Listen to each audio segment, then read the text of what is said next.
about respect? I know you guys can be a little louder than that.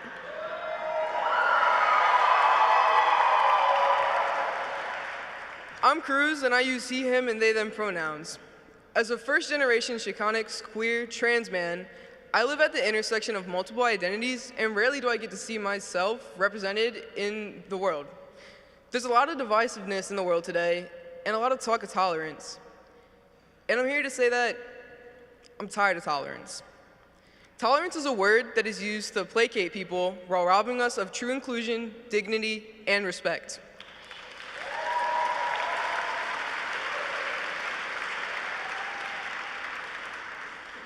We need to work towards centering folks that experience multiple forms of discrimination, giving space within the movement, and hold people accountable to not taking away our voices. We must call out the irony that people are accusing immigrants of taking up space when it's the immigrant community that are the ones having our voices taken away. That's why I'm dedicated to ensuring the needs of trans people of color are centered within our movement.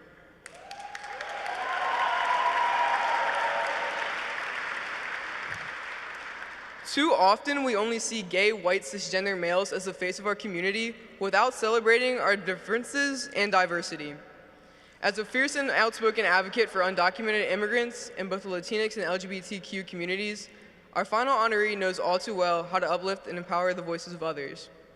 Here to introduce someone who inspires me with her activism for the most marginalized among us is Frank Jump. Good evening, GLSEN supporters, honored guests. My name is Frank Jump, which is a verb and sometimes a noun. I don't do pronouns. I am a gay New York City elementary school teacher, author of The Fading Ads of New York City. I'm an artist living with HIV since 1984, a husband of 28 years, and I also happen to be Rosario Dawson's Uncle Frank.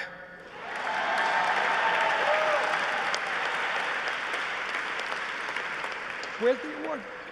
I met Rosario's mom, Isabel, in the early 80s, and we became family instantly. Isabel often said, "We sometimes choose our families." Never having children of my own, I was fortunate to have been cast in the role of Uncle Frank in the Dawson family. Rose's extended family is a rather eclectic crew featuring radical queers, wave hello, Kelly, transgender warriors who have passed on, hello, Chloe, and AIDS activists who were supposed to die but didn't.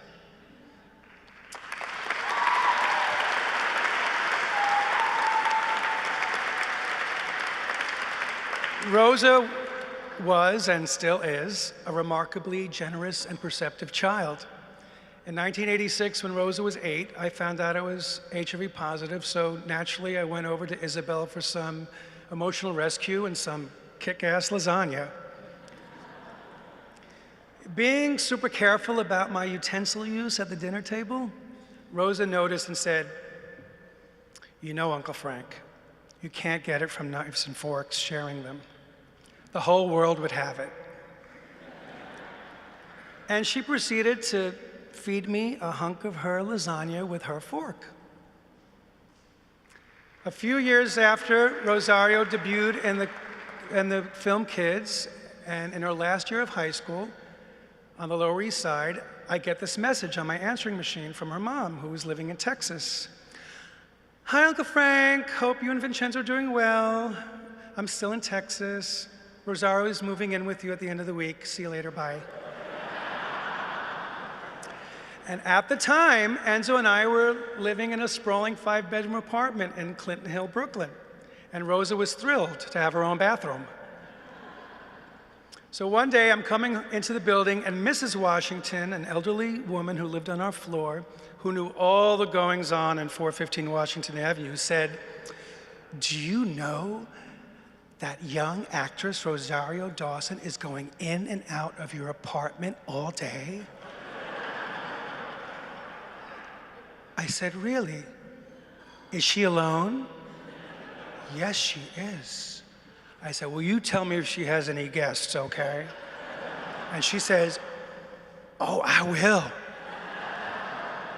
It does take a village. Soon, my little girl was an independent woman, highly engaged in philanthropy, community service, and activism. She's generous with her star power influence, but she is choosy. She takes a hard look at what's going on and what's wrong in the world, and she jumps in feet first. Rosa is a hands-on cultural worker. She doesn't invest in the charity model. Rosa volunteered at the Lower East Side Girls Club.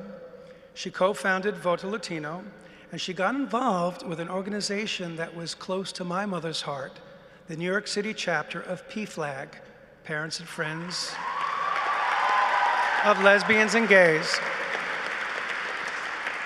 And my mother marched by my side for 25 years. They used to be called POG, which was Parents of Gays, and then they changed their name to Parents of Lesbians and Gay Men, Pelagum. And then I tried to get them to change their name to P. Flabbergaster. Parents and Friends of Lesbians and Bisexuals and Gays and sometimes Transgender, but they didn't go for it. They were not having that. So Rose and I took part in an ad campaign for PFLAG called Stay Close in 2004. Where celebrities like Cyndi Lauper and Ben Affleck would be featured on posters with their gay family members. This was very exciting, and it meant so much to my mom and her organization. Rosa has integrity, and she is true to her convictions. Once we were in this upscale Japanese restaurant after a premiere that she'd been in, and the CEO of Revlon came over to our table and said, Rosario, you're beautiful. You have to do our commercials. And as he's leaving, she turns to me, she says, I ain't doing no freaking Revlon ads. And I said, baby, you get tons of royalties for those. And she said, Uncle Frank, I don't wear makeup in my everyday. I couldn't live with myself.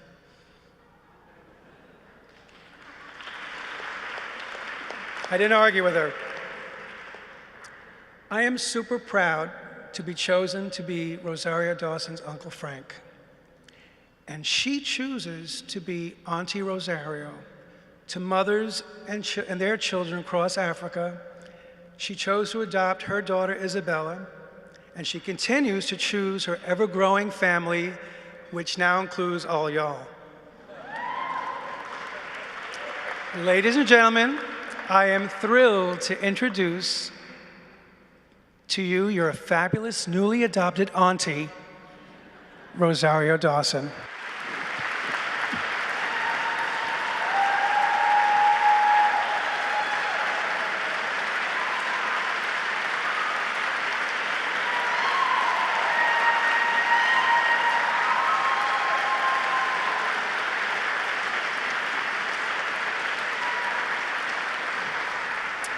I do use pronouns, she, her, hers. Gosh, I feel really emotional right now, especially you putting me on blast like that. You know, I could have come around to Revlon, you know, that's fine. It's cool, it's fine, it's fine. It's good, I'm good, I'm good, I'm good, it's fine.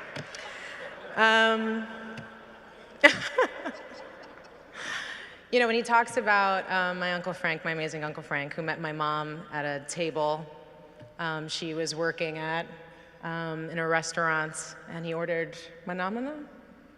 What is guanabana? What is guanabana? And she came goes, down. That's guanabana. Guanabana. And they ended up having a moment Guanabana. together. And then he was my Uncle Frank. It's true. It's true. And, you know, it's been a remarkable ride since, you know. I loved staying with you for those few months while I graduated high school. We'd go out and we'd all check out the same waiters. It was great. Introduce you to Beats. He introduced me to Beats, but also just so many things. You know, my Uncle Frank, you know, when he talks about, you know, surviving, he wasn't counting on it. There were so many people in his community that were passing that he just figured, let me max out all my credit cards, get a bunch of them and max them out, and make an album so I can live my dream before I go. And then he was like, oh, snap, I don't even have a cough. And these bills are coming in. And so he proceeded to get his master's and become an amazing teacher and just remarkable human being. And he's just been an incredible beacon of light to me of just anything and everything that you can achieve. Being yourself, truly. And so I want to say thank you to all of you. This award is for all of you. You know, we are in a time of Desmond is amazing. We are in a time of Ellen DeGeneres being like our Johnny Cochran, or like, what, I don't know, she's just like our everything. She's our Oprah in that sense. Chloe Zubailo, who's no longer with us, but you know, who's still remembered with organizations like Visual Aids that make sure to continue to show her work, that spoke about how traumatizing it was as a transgendered woman trying to get health care. The medicine that she was getting for HIV and AIDS that just switched over is what made her suicidal in the end. These are still issues that are tremendously scary for us to look forward into the future, but I look around here and I have so much hope because I see young people leading the change. We've got Gavin Grime, sorry. You got Danica winning a seat. You have this amazing moment where people are actually taking the time to say, I am a cisgender straight white male and I use the pronouns he, him, his. Because we're recognizing that this moment is the Overton window shift. We have changed the culture. I have been able to witness it since a small child, watching beautiful Chloe Zubailo walk around where the beginning of Wigstock was in Tompkins Square Park, bringing community from around the world to see what is the Lower East Side. And by the end of it, before she passed, she was starting to get gay bashed because the shift had started, the pendulum had started to shift back again. And I got worried there for a second. And then I got to get to know GLSEN's work. And I was no longer worried. I have met wonderful, powerful, brave, remarkable students that are leading the way, not by leaving an exodus to major cities, but staying right in their small hometowns to make transformation. And feeling empowered to do so because of the support of all of you. And I'm just moved, you know, like Ashley Marie Preston would say, you know, a lot of folks are diet woke. But this isn't diet woke. This is being awake and what I'd only dreamed of. I don't know, honestly, besides just growing up in New York City and having remarkable and inclusive community that was active and artists, advocates, dreamers, believers, disciplined hard workers, diverse human beings. It does take a village. And I'm glad to raise my daughter in one that looks like this. That all those awareness campaigns that I grew up around can now be acceptance. And we can push the intolerance away, because we don't need anyone to tolerate us.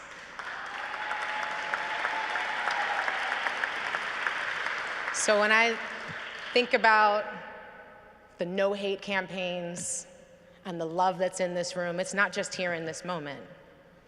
This is an international, as much as it's a national organization, this is an international moment. The energy and love that is being built up in here that's gonna open up and smash out through these doors when we open up and leave tonight. The ripple effects of that spirit and love and positivity and peace and drama and love and style and fantasticness. I got to meet Alec today, I'm so excited. This is my greatest gift, is to be able to be in that. So I will continue to do work as an ally, as a community member, as an artist. I just directed my first short, and I got to hire the amazing Zoe Luna as my transgender actress. And it's just these stories that we tell, the amazing stories, some of which maybe we could have talked about you before you shared. It's fine, it's fine. But these amazing stories that we get to make, these memories we get to make together, and when we celebrate the amazing organization GLSEN and how it needed to be in the years to come, that'll be a beautiful thing. Thank you very, very much. I keep being in that, like, hovering. I feel like I also saw Tarana. Is that you, girl? There's the amazing Tarana Burke. And I guess that's why, you know, there was something I was talking about earlier about taking that moment of gratitude. My cousin died last year at 26 years old. Chloe died too young in 2011. Not getting to see Laverne Cox shine like she has been. I already have 13 more years of life than my cousin. And I am so sad that sometimes something so tragic has to happen before you are reminded of your gratitude. And I am so grateful in this moment, especially for people like you, Tarana, because unfortunately, me too. And thank you for giving us a voice, because this community that is built together is more than just about anti-bullying for LGBTQIA issues. This is about building family so that we can be there for each other when we're down, when we're depressed, when we're angry, when we're sad, when we can be a stand for each other and not isolated. So I just want to say, in all the times growing up where I've felt like things were too insurmountable, and I had people like you in my life who, you know, it's interesting because within the straight community, you don't feel the need to declare yourself necessarily, right, as a young person, but you're supposed to hold the space of inspiration. That doesn't make any sense to me, because the people that so moved me were the ones who had to bravely step forward and declare themselves when I was a child. And I said I wanted to be like that, not just a given. I wanted to be confident and present and sure in myself. I wanted to stand with people like that. So I want to say thank you, all of you, for inspiring me. I will do my best with it as I can.